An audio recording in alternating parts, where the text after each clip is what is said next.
Bismillahirrahmanirrahim. Assalamualaikum warahmatullahi wabarakatuh.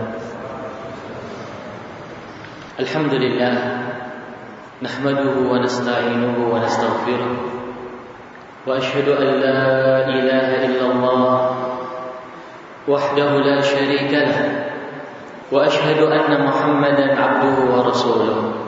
Amma ba'd, ma'asyiral muslimin wal muslimat, jamaah sidang salat maghrib yang dimuliakan Allah Subhanahu wa taala. Kalau kita membuka perlembar demi perlembar dari ayat-ayat suci Al-Qur'an, kita akan mendapatkan bahwa tidak ada penyejuk hati yang lebih mujarrab daripada Al-Qur'an. Oleh karena itu, Rasulullah sallallahu alaihi wasallam ketika beliau tertimpa sebuah masalah, beliau menyuruh Bilal untuk salat. Kemudian beliau membaca Al-Qur'an di dalamnya dan mentadabburi kandungan-kandungan Al-Qur'an. Hadirin, begitu juga yang dilakukan oleh para sahabat. Abu Bakar, Umar, Utsman, Ali bin Abi Thalib, ketika mereka tertimpa suatu masalah, mereka kembali kepada Al-Quran. Sehingga kadang mereka menangis di dalam membaca Al-Quran, kadang kalbu mereka tergetar di dalam membaca Al-Quran, kadang mereka kembali dari kesalahan ketika membaca Al-Quran. Sehingga pernah diceritakan di dalam sebuah riwayat, ada seorang ulama yang dulunya adalah pekerjaannya tukang begal, perampok. Sampai pada suatu hari di malam hari, dia mendengar lantunan bacaan ayat suci Al-Quran. Dari situlah dia mulai menghitung lembaran baru di dalam kehidupannya, kehidupan seorang yang beriman kepada Allah, sampai akhirnya dia menjadi seorang ulama. Oleh karena itu, jamaah yang dimuliakan Allah, tidak akan rugi seorang yang mengisi kehidupannya untuk mempelajari Al-Quran. Tidak akan rugi. Bahkan dia akan mendapatkan sekian banyak keuntungan, karena Al-Quran yang kita pelajari akan mengangkat diri kita. Pada suatu hari, Umar bin Khattab radhiyallahu anhu memanggil para gubernurnya. Ketika mereka datang, Umar bertanya, "Kamu kesini, siapa yang kamu jadikan sebagai wakil kamu?" Lalu orang ini mengatakan Ibnu Azzam, seorang yang namanya Ibnu Azzam. Kata Umar bin Khattab radhiyallahu anhu, "Apakah dia adalah orang terpandang di antara kalian?" Gubernur ini mengatakan tidak. Apakah dia orang yang kaya? Tidak. Orang yang memiliki nasab yang mulia? Tidak juga. Loh, kenapa kamu jadikan dia sebagai wakil kamu? Gubernur ini menjawab, "Innahu hafizun lil Qur'an wa 'alimun bil fara'id." Dia adalah orang yang hafal Quran, dan dia adalah orang yang pintar di dalam ilmu warisan. Setelah mendengar jawaban itu, Umar bin Khattab teringat dengan sabda Rasul sallallahu alaihi wasallam. Kata Nabi sallallahu alaihi wasallam, "Innallaha yarfa'u bihadzal kitabi aqwaman wa yadh'u bihi akharin." Allah akan mengangkat dengan Quran ini sebagian manusia, dan akan direndahkan dengan Quran ini sebagian manusia. Oleh karena itu, jamaah sidang salat maghrib yang berbahagia, mari kita bersama-sama, apa yang bisa kita lakukan dengan kitab suci ini, mari kita lakukan. Yang bisa menghafal, kita hafal. Yang hanya bisa membaca, kita baca. Yang bisa mempelajari tafsirnya, kita pelajari tafsirnya. Yang bisa mentadabburi maknanya, kita tadabburi maknanya. Apa yang bisa kita lakukan, kita lakukan. Dengan itu Allah Subhanahu wa taala akan menjadikan kita memiliki kedudukan yang tinggi di dalam Al-Qur'an nanti. Kata Rasulullah sallallahu alaihi wasallam, "Iqra warattil wartaqi fa inna manzilataka 'inda akhir ayatin taqra'uha." Engkau baca dan perbaiki bacaanmu dan terus naik menjadi tingkatan yang mulia di dalam keutamaanmu, karena sesungguhnya tempatmu nanti di surga Allah adalah sejauh mana engkau membaca Al-Quran. Baik, hadirin jamaah sidang salat maghrib yang dimuliakan Allah, dalam kesempatan kita di malam hari ini saya akan mengajak para hadirin semuanya untuk mengupas tafsir dari ayat Allah Subhanahu wa taala yang ada di dalam surah Ali Imran, tepatnya di ayat 159. Saya bacakan ayatnya di sini. Allah Subhanahu wa taala berfirman, "A'udzu billahi minasyaitonir rajim. Fabima rahmatin minallahi linta lahum. Walau kunta faddan ghalidhal qalbi lanfaddu min hawlik.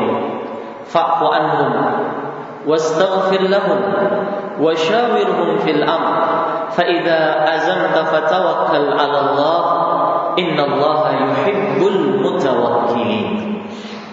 Artinya secara makna Allah Subhanahu wa taala mengatakan, maka dengan rahmat dari Allah yang telah diberikan kepadamu wahai Muhammad, hendaknya engkau menjadi orang yang lembut, hendaknya engkau menjadi orang yang santun, orang yang penyayang. Karena seandainya engkau fad adalah kaku, ghalidhal qalbi, kasar, hatinya keras, maka mereka akan lari dari engkau. Tidak ada orang yang mau mendekat kepadamu wahai Muhammad. Lalu kata Allah Subhanahu wa taala, setelah itu hiasi dirimu dengan sifat pemaaf, engkau akan semakin indah, dan lengkapi sifatmu dengan suka mengajak musyawarah di dalam semua urusanmu. Kemudian ketika engkau telah menentukan suatu keputusan, bertawakallah kepada Allah. Sesungguhnya Allah itu cinta dengan orang-orang yang bertawakal. Baik jamaah sidang salat maghrib yang dimuliakan Allah Subhanahu wa taala. Saya bacakan di sini ucapan Al-Imam Ibnu Katsir rahimahullahu taala, seorang ahli tafsir yang telah memiliki kontribusi yang sangat besar di dalam ilmu tafsir. Kata Imam Ibnu Katsir, saya artikan, Allah Subhanahu wa taala di dalam ayat di atas mengajak berbicara Rasulnya, sembari mengingatkan kepada Rasulnya dan kepada kaum mukminin hamba-hambanya dengan kenikmatan yang Allah berikan kepada mereka. Kita mendapatkan, kita tidak usah jauh-jauh, kita melihat tubuh kita, bagaimana Allah menjadikan kita dua mata, lisan, dua bibir. Allah memberikan dua telinga dengan begitu indahnya, tangan, kaki, wajah yang demikian indah, memiliki rambut yang sedemikian indahnya. Ini semuanya, kata Allah, dengan keindahan tubuhmu itu, perindahlah lagi dengan sifat kasih sayang, dengan sifat santun. Ini kata Imam Ibnu Katsir rahimahullahu taala. Kata beliau, yaitu milikilah olehmu sesuatu yang dengannya itu engkau akan lembut.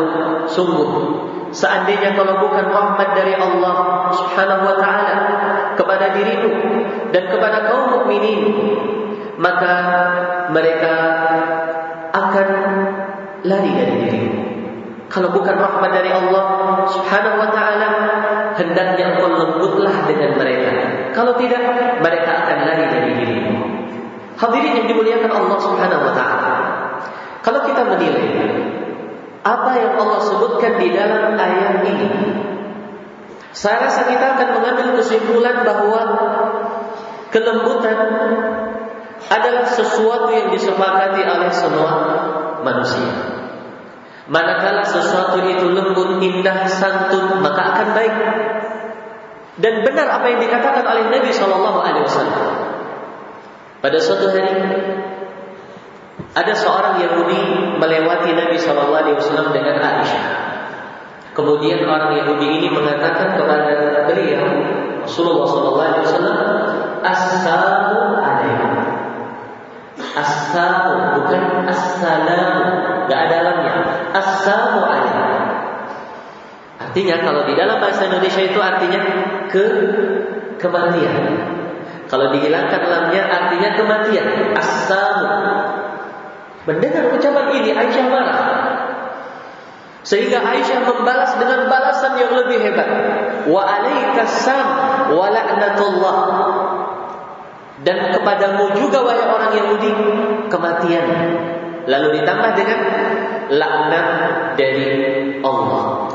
Mendengar ini Rasulullah SAW menegur Aisyah. Ya Aisyah, jangan seperti itu. Kalau mereka mengucapkan kepada kita salam, cukup dijawab wa alaikum. Wa alaikum. Kalau mereka memang mengucapkan doa kebaikan, ya barangkali kembali ke mereka. Kalau mereka mengucapkan doa kejelekan, juga kembali kepada mereka. Tidak perlu kita menambah dengan tambahan yang lain. Lalu kata Nabi SAW, "Marrifqu fi syai'in illa zadah." Tidaklah kelembutan di dalam sesuatu kecuali akan memperindah sesuatu. Wa ma nuzi'a min syai'in illa syarah. Tidaklah dicabut dari sesuatu kecuali akan memperburuk sesuatu itu. Makanya jamaah sidang salat maghrib yang berbahagia, seorang walaupun dalam taraf menyalahkan, tetapi dengan cara yang santun akan mudah diterima dibandingkan dengan orang menyalahkan dengan kata-kata yang lebih kasar. Orang di dalam marah, tetapi santun dengan baik dia lampiaskan kemarahannya, itu akan memberikan efek yang baik dibandingkan dengan orang yang melampiaskan kemarahannya tanpa memiliki ukuran di dalam perkataan. Ini faedah yang baik. Dan ini sebenarnya adalah pelajaran dari Rasulullah SAW kepada kita semuanya. Saya hadirin yang dimuliakan Allah, justru orang-orang yang mereka tidak menganut agama Rasul yang menampakkan seperti ini. Kaum muslimin yang sebenarnya agama mereka kaya dengan berbagai buah bentuk sopan santun, mereka tidak melaksanakan di dalam kehidupan sehariannya. Tetapi insya-Allah kita tidak. Mari kita bersama-sama mengamalkan pesan dari Rasul sallallahu alaihi wasallam. Pesan dari Allah kepada Rasulnya sallallahu alaihi wasallam, "Linta lahum." Engkau lembutlah kepada mereka. Sampai jamaah yang dimuliakan Allah, dalam taraf kita ini dizalimi. Jangan sekali-kali kita menampakkan sesuatu yang buruk, kasar. Jangan. Kenapa? Karena kalau kita menampakkan sesuatu yang kasar, akan memperburuk keadaan. Makanya di dalam sebuah ayat Allah memberikan kepada kita panduan yang sangat indah. Allah mengatakan, "Idfa billati hiya ahsan." Kalau ada orang menzalimi kamu, memukul kamu, menghibahi, mengambil hak kamu, balas dengan yang baik. Balas dengan yang baik. Balas dengan yang baik, kata Allah. Fa idzal ladzi bainaka wa bainahu adawah ka'annahu waliyyun hamid. Seandainya engkau melakukan itu, jika ada permusuhan antara kamu dengan dia, pasti akan berubah menjadi kasih sayang. Begitu kan? Begitu yang kita alami. Orang berbuat jahat kepada kita senyumi dia, kita maafkan dia, kita berikan dia harta, sedekah, maka dia akan sadar dan akan berbalik dari permusuhan menjadi persahabatan. Begitulah indahnya akhlak.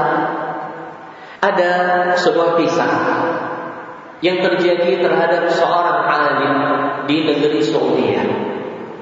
Ulama ini adalah mufti negeri Saudi, tetapi bukan yang sekarang. Beliau sudah meninggal 10 atau 12 tahun yang lalu, yang bernama Syekh Ibnu Baz rahimahullah ta'ala. Pada suatu malam, beliau sedang sholat malam di sepertiga malam terakhir. Tiba-tiba beliau ini buta, tidak bisa melihat. Tiba-tiba terdengar suara orang jatuh. Kata Syekh Ibnu Baz rahimahullah ta'ala kepada putrinya, kepada anaknya, anak laki-lakinya, tolong lihat siapa ini. Kelihatannya ada orang jatuh. Ketika dilihat benar, rupanya ada seorang pencuri ingin masuk di dalam rumah beliau. Ketika pencuri itu ditangkap, Syekh Ibnu Baz rahimahullah ta'ala pertama kali mengatakan, buatkan untuk dia makan. Kaget. Anaknya suruh membuat makanan untuk pencuri ini. Dibuatlah makanan. Setelah dia makan, ditanya, untuk apa kamu mencuri? Dia mengatakan, orang tua saya sakit. Dia adalah orang dari daerah Pakistan. Orang tua saya sakit dan sedang dirawat di dalam salah satu rumah sakit di negeri Saudi. Kemudian kata orang itu, saya membutuhkan kurang lebih 5.000 real Saudi. 5.000 real Saudi untuk pembiayaan orang tua saya. 5.000 real kalau di zaman sekarang kurang lebih sekitar 17 juta. Kalau di zaman dulu bisa lebih. Baik. Lalu Syekh bin Baz rahimahullah ta'ala mengutus beberapa orang untuk mengecek benar apa tidak ada ayah dia yang dirawat. Rupanya ada. Ketika mengetahui bahwa pencuri ini jujur, memang dia mengambil uang untuk mengobati biaya pengobatan ayahnya, Syekh Ibnu Baz memberikan syafaat kepada ayahnya untuk tidak dipungut biaya. Setelah itu, Syekh Ibnu Baz memberikan kepada si pencuri ini jumlah 10.000 real Saudi, jumlah yang lebih dibandingkan untuk biaya pengobatan ayahnya. Kemudian dia dilepas. Coba lihat bagaimana kedermawaan yang sangat tinggi dan santun yang sangat indah. Sampai apa yang terjadi jamaah yang dimuliakan Allah, orang ini saking terharunya dengan akhlak yang dilakukan oleh Syekh bin Baz rahimahullah, akhirnya orang ini duduk belajar dengan Syekh bin Baz sampai meninggal. Bahkan ketika meninggal, tidak berhentinya orang ini menangis terus. Bagaimana ini terjadi? Karena kelembutan yang dimiliki oleh seseorang. Dan kalau kita melihat apa yang dilakukan Nabi Sallallahu Alaihi Wasallam jauh lebih banyak, jamaah yang dimuliakan Allah. Makanya di dalam semua keadaan kita, jangan kita membalas kejelekan dengan kejelekan, tapi balaslah dengan kebaikan. Ini kemuliaan. Kata Rasul Sallallahu Alaihi Wasallam, "Wa ma zadallahu abdan bi afwin illa izzah." Tidaklah seorang hamba memiliki sifat pemaaf kecuali dia akan mulia. Dulu dua anak Nabi Adam alaihissalam yang ribut. Ya, kalau di dalam sejarah Islam kita kenal namanya yang satu Qabil, yang satu Habil. Keributan mereka berdua diriwayatkan di dalam buku sejarah karena Habil disuruh menikah dengan saudarinya Qabil yang cantik. Dalam keadaan Qabil kurang tampan, sedangkan saudarinya Habil yang kurang cantik disuruh menikah dengan Qabil. Tetapi kalau kita mengacu kepada ayat, terjadi riwayat lain. Di dalam ayat dikatakan karena pengorbanan Habil ini diterima, sedangkan pengorbanan Qabil tidak diterima. Apa yang dilakukan oleh sang abang ini, Qabil? Dia ingin membunuh adiknya. Gara-gara kurban adiknya diterima sedangkan kurban dia tidak. Apa yang dilakukan oleh Habil? Apakah Habil ayo mau ribut? Tidak. Kata Habil, radhiyallahu anhu, dia mengatakan, disebutkan oleh Allah dalam Al-Quran di surah Al-Maidah, la in basatta ilayya yadaka litaqtulani ma ana bibasiti yadiya ilayka liaqtulak inni akhafu Allah rabbal alamin. Seandainya engkau wahai abangku ingin mengangkat tangan dan membunuh aku, sungguh aku tidak akan mengangkat tangan untuk membunuh dirimu. Aku takut kepada Allah. Lalu disebutkan, inni uridu an tabu'a bi ithmi wa ithmik fatakuna min ashabin nar wa dzalika jazaa'ul zalimin. Aku ingin kamu menanggung dosaku dan dosamu sehingga kamu masuk neraka, dan itu balasan orang-orang yang zalim. Gitu. Di dalam hadis yang lain Nabi juga menyuruh kita, fa in ayyaraka ahadun bima ya'lamu fi fala tu'ayyirhu bima ta'lamu fi. Kalau ada orang membuka aib kamu, membuka aib engkau dengan apa yang dia ketahui tentangmu, jangan engkau balas dengan engkau membuka aib dia yang kamu ketahui tentang dia, karena yang akan mendapatkan dosa adalah dia. Ini kurang lebih makna dari ayat Allah Subhanahu wa taala, fa bima rahmatin minallahi linta lahum. Lembutlah engkau dengan kaum mukminin. Hadirin, kalau tidak dengan kaum mukminin, dengan siapa kita akan lembut? Kalau bukan dengan hamba-hamba Allah yang beriman, dengan siapa? Maka sudah sangat salah kalau kita terbalik dengan kaum mukminin, dengan orang yang dia beriman kita kasar, kita asal ngomong, kita ghibah, kita membunuh, kita mencuri, mengambil haknya. Dengan orang non-muslim kita bersenyum, ceria dengannya. Ini sudah terbalik. Dengan orang yang sama-sama kiblatnya adalah Ka'bah, sama-sama agamanya Islam, sama-sama Tuhannya Allah, agamanya adalah Islam dan nabinya adalah Muhammad sallallahu alaihi wasallam, kita bermusuhan. Tetapi dengan orang-orang non-muslim kita bersandingan. Ini sudah terbalik. Allah mengatakan, Muhammadun Rasulullah walladzina ma'ahu asyidda'u 'alal kuffar ruhama'u bainahum. Muhammad adalah utusan Allah yang bersama dengan dia para sahabat. Kalau dengan orang non-muslim bolehlah tegas, keras, tetapi dengan kaum mukminin rahmah, lembut. Karena bagaimanapun kita berselisih dengan dia, kita masih satu agama. Kita masih satu agama.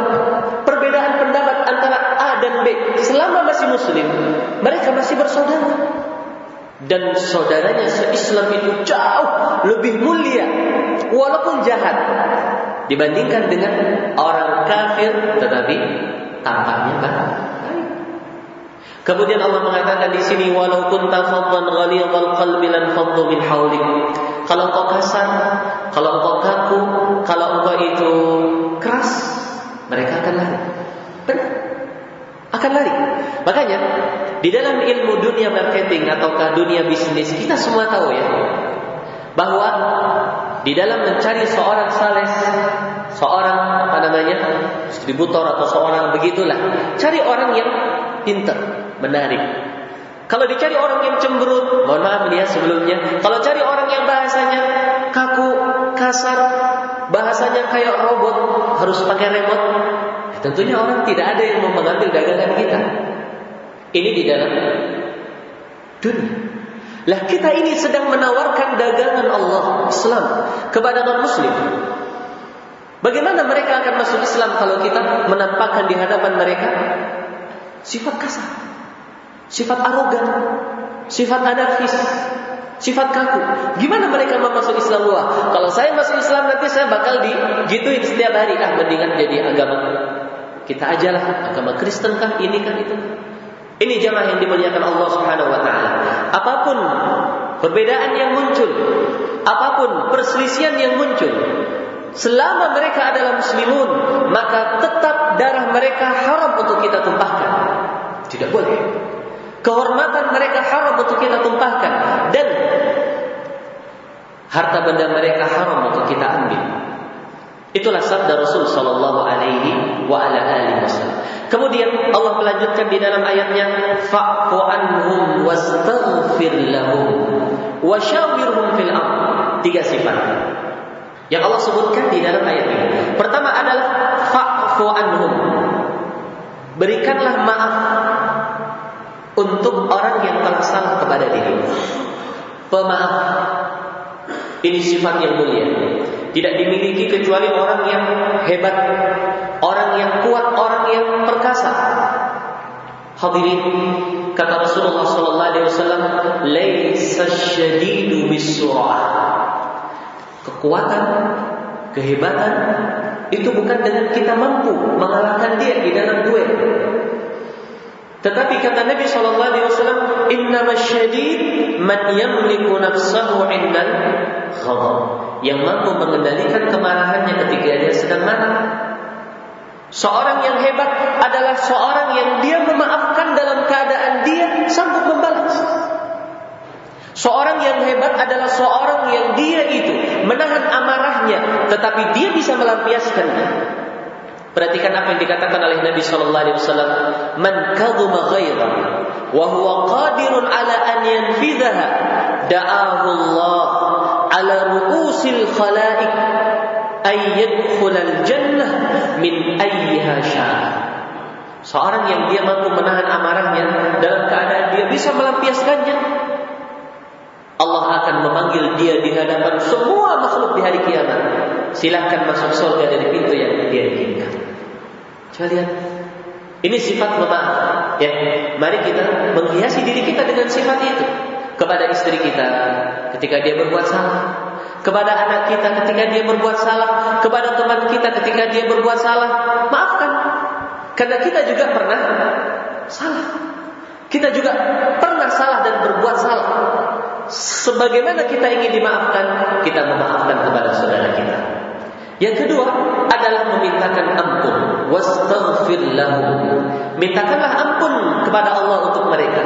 Ingat hadirin, kalau kita berdoa untuk saudara kita dalam keadaan saudara kita tidak ada, dalam keadaan saudara kita jauh, kita berdoa kepada Allah, maka Allah akan menyuruh malaikat berdoa untuk kita seperti doanya kita kepada dia. Kira-kira yang untung kita atau dia? Kita mendapatkan pahala berdoa untuk saudara kita. Kita didoakan oleh siapa? Malaikat. Mungkin doanya kita untuk dia tidak dikabul. Kita mungkin makan barang yang haram, minum kita haram, makanan kita haram. Mungkin kita banyak melakukan maksiat, makanya doa kita nggak dikabul. Tetapi doanya malaikat kepada kita, malaikat tidak pernah berbuat dosa. Makanya hadirin yang dimuliakan Allah, jangan lupa kita untuk suka memintakan ampun kepada Allah, kepada orang-orang yang mereka berbuat kesalahan. Kemudian sifat yang ketiga yang disebutkan oleh Allah Subhanahu wa taala, wasyawirhum fil amri. Wasyawirhum fil amri. Musyawarah. Oleh karena itu, Rasulullah sallallahu alaihi wasallam ketika turun suatu masalah, beliau mengumpulkan para sahabatnya, kemudian beliau mengajak mereka untuk bermusyawarah. Kenapa hadirin? Karena ini akan memberikan semangat kepada para sahabat Nabi. Beda kalau Nabi sallallahu alaihi wasallam selesaikan sendiri. Pendapat dua orang lebih baik daripada pendapat satu orang. Penilaian masukan 3 orang, 10 orang lebih baik daripada masukan 2 orang. Ajaklah bermusyawarah. Wasyawirhum fil amri. Secara khusus jamaah yang dimuliakan Allah, mohon maaf sebelumnya, mereka yang sudah Allah berikan kenikmatan untuk berumah tangga, jangan segan seorang suami mengajak bermusyawarah istrinya sesuatu yang akan dia lakukan. Ataukah seorang istri meminta pendapat suaminya sesuatu yang akan dia lakukan. Sangat bagus. Karena ini yang telah diajarkan oleh Allah Subhanahu wa taala di dalam ayatnya. Kalau kita menilik ayat yang lain, Allah mengatakan wa amruhum syura bainahum, dan urusan mereka dipermusyawarahkan di antara mereka. Makanya ketika Rasulullah sallallahu alaihi wasallam akan melalui perang Badar, ini perang pertama nih dalam sejarah Islam ini, hidup mati. Nabi sallallahu alaihi wasallam memahami perasaan sahabat. Makanya Ketika turun kewajiban perang, Nabi SAW tidak serta-merta, ayo keluar semuanya. Tidak. Tetapi Nabi mengajak mereka untuk memberikan pendapat. Bagaimana pendapat kalian dengan pertempuran ini? Oke? Ada yang mereka memberikan masukan lain. Coba lihat. Rasul mengajak para sahabat bermusyawarah, meminta pandangan mereka. Bagaimana menurut kalian? Apa yang terjadi jamaah yang dimuliakan Allah? Muncullah pernyataan demi pernyataan demi pernyataan yang semuanya adalah membela Rasul sallallahu alaihi wasallam. Di antaranya adalah ucapan seorang pemimpin Ansar yang dia mengatakan, ya Rasulullah, seandainya engkau mengarungi lautan dari api, maka kita akan mengarungi bersama dengan engkau. Kami tidak ingin mengatakan seperti yang diucapkan oleh Bani Israel kepada Nabi Musa alaihi salatu wassalam, idhab anta wa rabbuka faqatila. Tidak. Kata para sahabat Nabi sallallahu alaihi wasallam, ya Rasulullah, kami tidak ingin mengatakan seperti ucapan Bani Israel kepada Nabi Musa, wahai Musa, silakan kamu pergi dengan Rabbmu, perang sana. Kami di sini duduk menunggu. Tidak. Tetapi kami akan mengatakan, idhab anta wa nahnu. Pergilah engkau dan kami, kita semuanya akan berperang bersama-sama. Subhanallah. Muncul kekuatan. Begitu pula ketika Nabi SAW ketika beliau diuji dengan ujian yang berat di dalam kehidupan beliau. Salah satu dari istri Nabi SAW dituduh oleh orang munafik telah berbuat serong.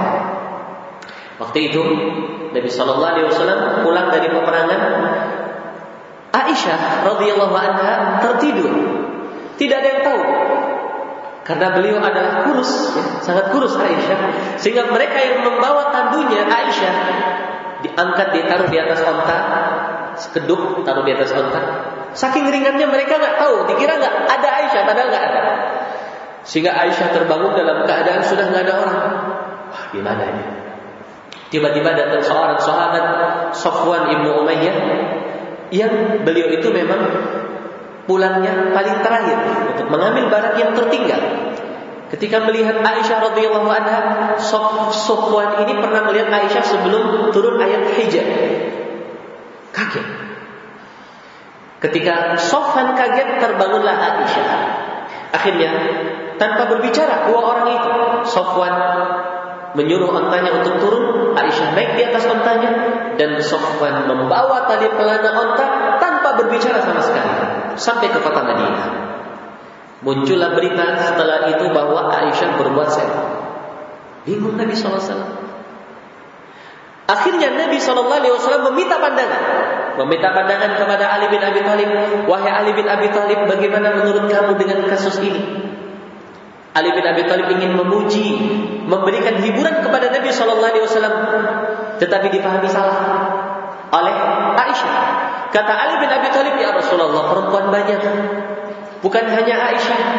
Kalau dia berbuat salah, cari perempuan yang lain.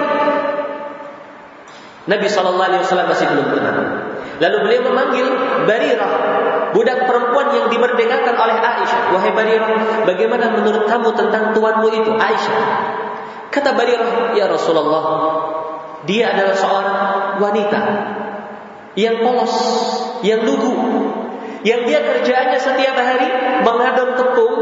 Saking polos dan lugunya, setelah dia adon tertidur di samping adonannya, sehingga datang ayam memakan adonan itu dalam keadaan dia tidak sadar. Artinya tidak mungkin Aisyah berbuat seperti itu. Dari situlah Nabi kemudian tenang. Dengan musyawarah, meminta pandangan, tenang. Begitulah faedahnya seorang yang dia menggunakan cara musyawarah di dalam menyelesaikan suatu masalah. Dia akan mendapatkan kemudahan demi kemudahan.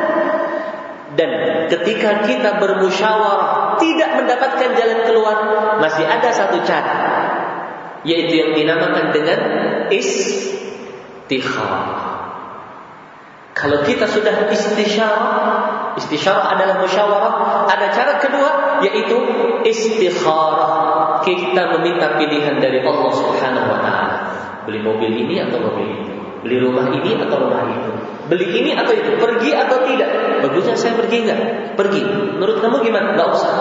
Pergi enggak? Salatlah dia 2 rakaat. Setelah itu dia berdoa kepada Allah dengan doa yang ma'ruf di dalam salat istikharah. Allahumma inni astakhiruka bi'ilmik wa astaqdiruka biqudratik wa as'aluka min fadlikal azim. Ini doa istikharah ya. Mungkin para jamaah sudah hafal. Fa innaka taqdir wa la aqdir wa ta'lamu wa la a'lam wa innaka antal 'allamul ghuyub. Allahumma in kunta ta'lam, disebutkan kebutuhannya. Mau beli ini, pergi ini. Allahumma in kunta ta'lam anna hadzal amra, disebutkan perkaranya, khairan li wa fi dini wa ma'ashi wa akibati amri faqdurhu li wa yassir li fi thumma barik li fi. Wa in kunta ta'lam anna hadzal amra syarrun li wa fi dini wa ma'ashi wa akibati amri fasrifni anhu wasrifhu anni waqdir lil khaira haitsu kana thumma rabbini. Ini namanya doa istighfar. Saya rasa para jamaah sudah hafal semuanya. Setelah itu Allah akan memberikan kemudahan. Baik, kemudian hadirin yang dimuliakan Allah Subhanahu wa taala. Setelah Allah Subhanahu wa taala memberikan pesan tersebut, Allah menutup firman-Nya dengan ucapan Allah, "Fa idza azamta fatawakkal 'ala Allah, innallaha yuhibbul mutawakkilin." Kalau sudah sepakat, ya sudah, jangan. Apapun yang terjadi, jangan kita saling mencela. Karena itu kesepakatan yang kita ambil bersama-sama. Tawakal kepada Allah. Allah suka dengan orang-orang yang dia bertawakal. Persis kejadiannya seperti saudara-saudara Yusuf ketika memasuki daerah Nabi Yusuf. Kata Nabi Yakub kepada anak-anaknya, ini ceritanya ini sudah ditangkap Yusuf. Maksudnya Yusuf sudah hilang. Kemudian adiknya. Hadirin yang dimuliakan Allah, kata Yakub kepada saudara-saudara Yusuf, kalian nanti kalau masuk daerah itu jangan masuk rame-rame. Dari pintu ini satu orang, pintu ini satu orang, pintu ini satu orang, pintu ini satu orang. Tujuannya apa? Tujuannya biar selamat kalian semuanya. Rupanya tetap terjadi, adiknya ditangkap. Padahal yang menangkap abangnya, Nabi Yusuf alaihissalam. Ketika terjadi, mereka semuanya mengatakan Allahi tawakal. Kepada Allah semua kita bertawakal. Jangan kita mengatakan seandainya. Karena itu akan membuka pintu syaitan. Jangan. Cukup kita mengatakan qadarullah masya'afal. Pas dia tanam padi, rupanya kemarau. Ini bagi para petani, contoh ya. Atau dia misalkan invest di dalam usaha ini, rupanya bangkrut. Qadarullah. Ini semua takdir Allah. Apa yang Allah kehendaki pasti akan terjadi. Sesungguhnya Allah itu suka dengan orang yang bertawakal kepadanya. Mudah-mudahan hadirin yang dimuliakan Allah Subhanahu wa taala, apa yang terkandung di dalam ayat yang mulia ini bisa menjadi pelajaran berharga di dalam kehidupan kita yang akan kita lalui nanti. Dan semoga yang sedikit ini bisa memberikan manfaat kepada saya dan para jamaah semuanya. Dan tentunya saya mohon maaf jika ada hal-hal yang kurang berkenan di hati para jamaah semuanya. Baik, sebelum saya tutup, barangkali ada di antara para jamaah yang mungkin ingin ditanyakan atau disampaikan terkait dengan pembahasan kami bisa. Silakan. Waalaikumsalam. Yang saya tanyakan ini dipakai catatan sedikit luar, yaitu tentang kepemimpinan wanita. Suatu ketika terjadi perdebatan antara kelompok yang mendukung bisa menjadi pemimpin dan yang menentang. Yang mendukung mereka mengambil sebuah hujah bahwa di Aceh pada waktu itu pernah dipimpin oleh sultan-sultan perempuan. Pertanyaannya, bolehkah di dalam menetapkan sesuatu hukum hanya seperti itu saja? Hanya karena melihat bahwa di kerajaan Aceh atau Sultan Aceh pernah dipimpin oleh wanita. Pertanyaan kedua, pernahkah di zaman Rasul ada pemimpin-pemimpin wanita yang diangkat oleh Rasul atau juga pada zaman Khalifah Rasyidin? Itu saja, terima kasih. Baik. Hadirin yang dimuliakan Allah, kalau kita berbicara di dalam ranah agama ya, tentunya yang kita jadikan sebagai sandaran adalah firman Allah dan sabda Rasul, dan apa yang sesuai dengan keduanya dari kejadian yang terjadi. Contoh, ini dilakukan sama penduduk Mekah, ini dilakukan di Madinah. Ini disebutkan oleh para ulama seperti itu. Ketika mencocoki firman Allah dan sabda Rasul, bisa dijadikan sebagai patokan. Tetapi kejadian yang terjadi sejarah kita, andai kata di dalam ranah agama, itu tidak bisa dengan hanya itu dijadikan sebagai landasan. Beda kalau di dalam perkara dunia. Dalam perkara dunia lain lagi. Tapi kalau berbicara dalam permasalahan agama, berbicara dengan syariat, berbicara dengan tatanan kehidupan, maka tidak. Yang ada contohnya dari Al-Quran dan Sunnah Nabi SAW, atau apa yang mencocoki dari keduanya, maka kita jadikan sebagai landasan. Tentang kepemimpinan wanita di zaman Nabi SAW tidak pernah beliau mengangkat seorang pemimpin wanita. Begitu pula di zaman Khulafa Ar-Rasyidin, bahkan di zaman Daulah Umayyah dan diteruskan Daulah Abbasiyah, tidak ada di kala itu yang namanya, mohon maaf, ratu. Yang ada adalah raja. Begitu. Kenapa mereka tidak mengangkat wanita? Karena Nabi SAW telah menjelaskan di dalam berbagai keadaan bahwa wanita itu tetap makhluk yang kurang sempurna dibandingkan laki-laki, setengah agamanya dan setengah akalnya. Tetapi ini bukan sindiran kepada wanita. Justru ini adalah keindahan yang Allah berikan kepada mereka. Setengah agamanya, kalau mereka sedang datang bulan, mereka nggak boleh sholat, nggak boleh puasa. Ini kan setengah ya. Kalau kita, mohon maaf ya, nggak ada datang bulan, laki-laki sholat terus, tidak ada. Sakit pun harus sholat. Setengah akalnya, persaksian mereka adalah setengah dari persaksian laki-laki. Kalau kita ingin catatan hutang piutang, mana saksi? Satu laki-laki, 3 perempuan. Boleh nggak kita jadikan saksi? Boleh. Tetapi satu laki 2 perempuan, karena kedudukan laki-laki satu dibanding dengan 2 wanita. Begitu.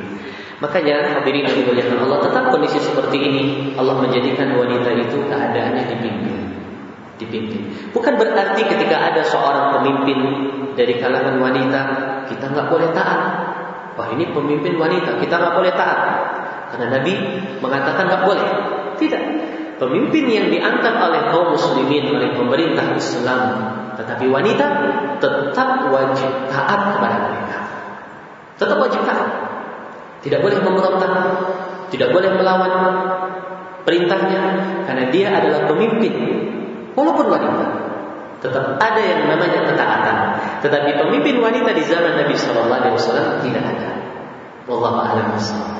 Itu yang bisa saya jawab. Terima kasih. Mungkin ada di atas, silakan. Baik. Persoalan agama kan juga tidak bisa dilepaskan dari persoalan dunia. Ya, betul.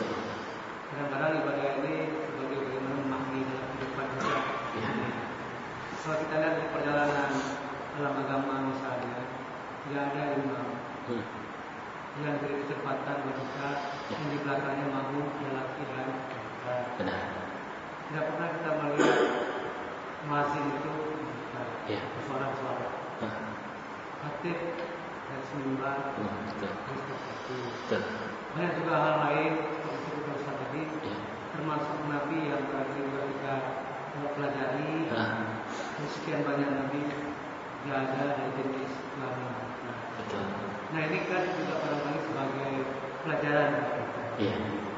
Seperti yang saya katakan tadi, ada kelemahannya. Iya. Persoalan agama seperti itu, bagaimana dengan kehidupan dunia. Itu hanya saya sebagai. Betul. Sangat bagus. Ini sebagai tambahan yang disebutkan Pak Munawar tadi. Begitulah keadaan wanita. Artinya Islam adil, benar adil. Bukan dalam hal ini kemudian merendahkan kedudukan wanita, tetapi menempatkan mereka pada posisinya. Bagaimanapun mereka adalah wanita, sesuai dengan kadarnya.